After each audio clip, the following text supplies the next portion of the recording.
Sony just watched their console sales drop by more than 46% in a single year. They only managed to move 1.5 million units in the first 3 months of 2026, while just a year ago they were moving nearly double that at 2.8 million. This isn't just a small dip, it is a massive failure in keeping people interested in their hardware. Even though the PS5 has hit over 93 million sales in its lifetime, it is officially falling behind where the PS4 was at this exact same time in its life.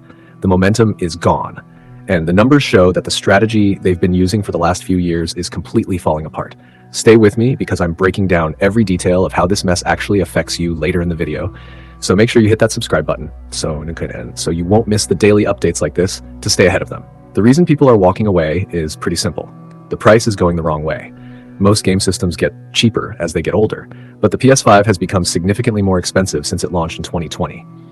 When this thing first came out, you could get a digital edition for $399 and a disc edition for $499. Now, after the latest price hike in March 2026, you are looking at paying $599 for the digital version and $649 if you want a disc drive. That is nearly $100 more than what it cost on day one. It's a system collapse. Basic idea that technology should get more affordable for regular people as time goes on. Sony is trying to blame everyone but themselves for this mess. Their CEO, Hiroki Totoki, claims the main problem is that the cost of memory chips and other parts is going up. They say these higher costs aren't just hurting console sales. They are bleeding into everything else. Software revenue, your PlayStation Plus subscriptions, and even the controllers and accessories you buy. They're basically telling us that because their business costs are higher, we have to be the ones to pay for it. It's a failure of a giant company to protect their customers from the rising costs of doing business. Regular people are getting tired of this. The data shows that consumers are becoming less willing to buy this older hardware at these higher prices.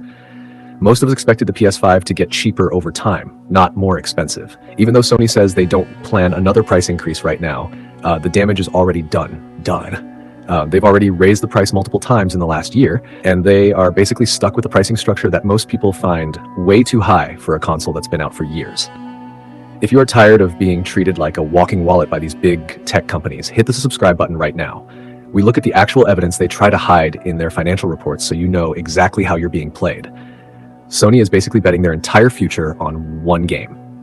They expect their profits to grow by 30% next year, but that is only because they are waiting for Grand Theft Auto 6 to launch in November. They are hoping that one massive game will force people to finally swallow the $649 price tag just so they can play it.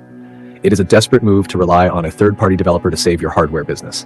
They aren't fixing the price or making the console better. They are just waiting for a distraction to make you forget how much you're overpaying. At the same time, they've officially confirmed that the PS6 is in development, but don't expect that to be any cheaper. They admitted that the money they are spending on research, chip development, and hardware for the next generation console is already hurting their profits. This means the cycle of high prices isn't going to end with the PS5. They are already building the next expensive box, while the current one is still getting price hikes. It is a security risk for your bank account to stay loyal to a brand that is telling you upfront that their new stuff is going to keep their profit margins tight.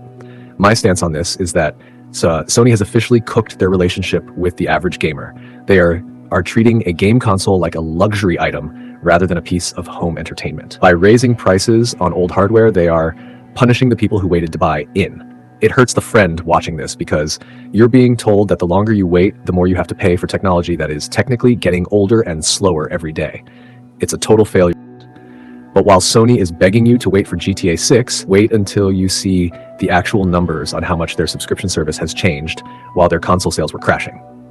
Sony isn't just taking more of your money at the checkout counter for the console, they are squeezing it out of you every single month.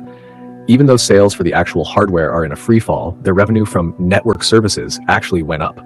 But don't get it twisted. That's not because more people are joining, it's because of those price adjustments we all felt last year. They've basically found a way to make more money from fewer people by hiking the cost of PlayStation Plus.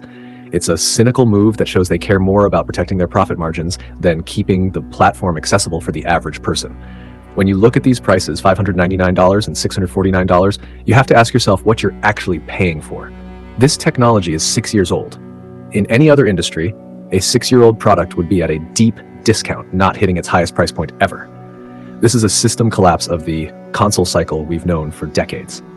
Sony is betting that you've built up such a huge digital library that you have no choice to pay their entry fee to keep playing your games. They've turned your own game collection into a reason to overcharge you for a piece of hardware that should be at its cheapest. The plan to use Grand Theft Auto V6 as a life raft for these high prices is a huge gamble. Sony is banking on the idea that the hype will be so strong that nobody will care they're paying $649 for a machine that's already on its way out.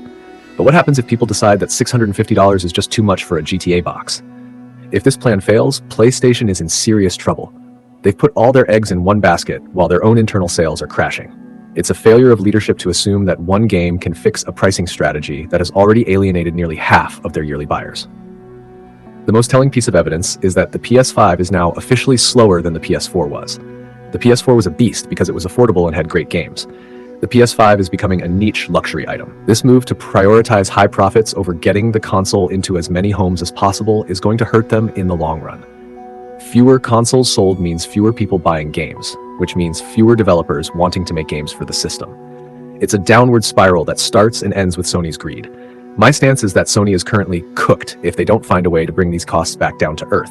You can only blame memory chips for so long before people realize you're just protecting your stock price at the expense of your fans. It hurts the friend watching this. The hobby we love is being priced out of reach for regular families. Do you think $649 is a fair price to pay for a 6-year-old console just to play the next GTA, or has Sony finally pushed things too far? Let me know in the comments if you're planning to skip this generation entirely, or if you're holding out for the PS6. If you want more deep dives into the evidence that big tech tries to spin as success, hit that subscribe button.